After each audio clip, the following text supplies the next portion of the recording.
continuing in the Storyteller category.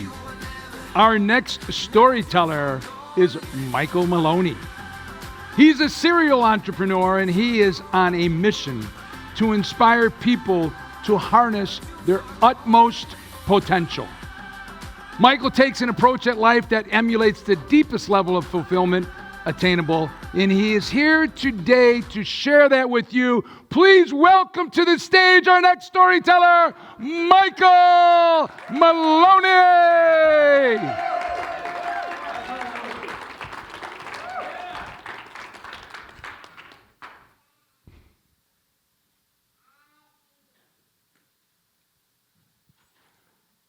I want you all to think of a time that you were exceptionally happy. And I want you to be happy because you worked really hard to create something, or you had a mission and you created it and you manifested it. It came to fruition. How does that feel? Raise your hand if it feels really good. Yeah, mostly everyone in here agrees that it feels really good to feel happy.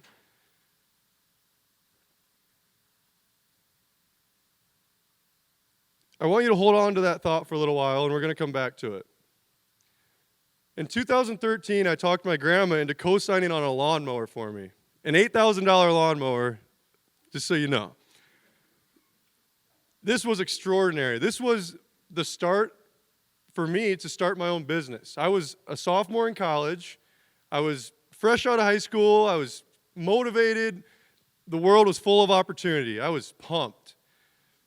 So I started going around in the community, shaking hands, making a name for myself, just meeting as many people as I could.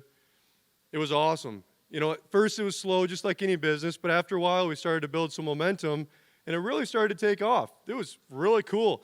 I was hiring awesome people, buying all this beautiful and new equipment. There were people asking me questions. Hey, Mike, how do you start a business? I mean, it was just wonderful. I was just very passionate about it. And it just kept going. I just kept pushing the pencil. What can we do next? What clients should we go after next? Where should we build our next building? What should be our next service that we're going to offer?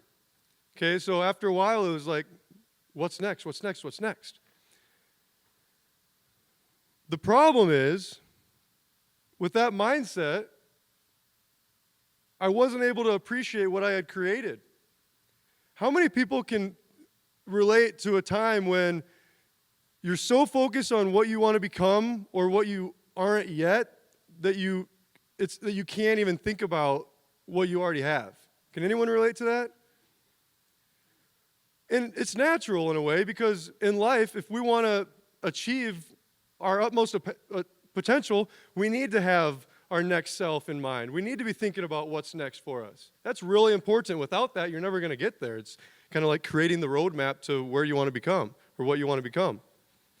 But the issue is, society pushes us so hard to become the best, and we are constantly comparing ourselves to others, which causes us to focus more on what we aren't versus what we are, that it starts to steal from our happiness. And I am a firm believer that if you want to be a high achiever, if you want to live a life full of happiness, full of your utmost potential, you have got to take time out of every single day to think about what you have and what you've done to get where you're at. Thank God I saw this Facebook post, and I saw this, one of my colleagues that I knew, he was from Pennsylvania, commenting about 2 millimeter. He said 2 millimeter AFT. So I said, hey, Josh, what's that mean? He said, hey, call me tomorrow and I'll talk to you about it. Long story short, he ended up inviting me out to this conference to this guy that none of you probably know, Tony Robbins. Went to this 5-day conference and did these exercises that really challenged the way I thought. You know, it really made me think about like why I was doing what I was doing, and it just pointed out like, wow, like I have all these things to be grateful for. Tony does this exercise called priming. Has anyone ever done that? It's similar to meditation. Well, what I want you to take from this today is this exercise. Priming is a simple exercise where you just sit down for 10, 15 minutes, close your eyes, and you think to yourself, of as many things that you can be grateful for. So, for example, I'll sit there and I'll just think, my wife, my kids, my car, my job, my eyes, the air in my lungs, my head, my ability to walk. I mean, the carpet on the floor. After the trick here is, after a while, you get really good at identifying things that are beautiful out there. Like, I was talking to one of my friends just a couple weeks ago, and I was telling him about how I saw a lady walking down the street with her child and a dog, and I was like, look at the color of that stroller. Like, that's just phenomenal.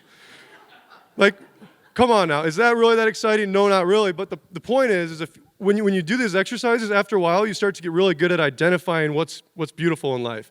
And unfortunately, for whatever reason, society has trained us to not live our life that way, and it's detrimental to happiness. So please do this for me.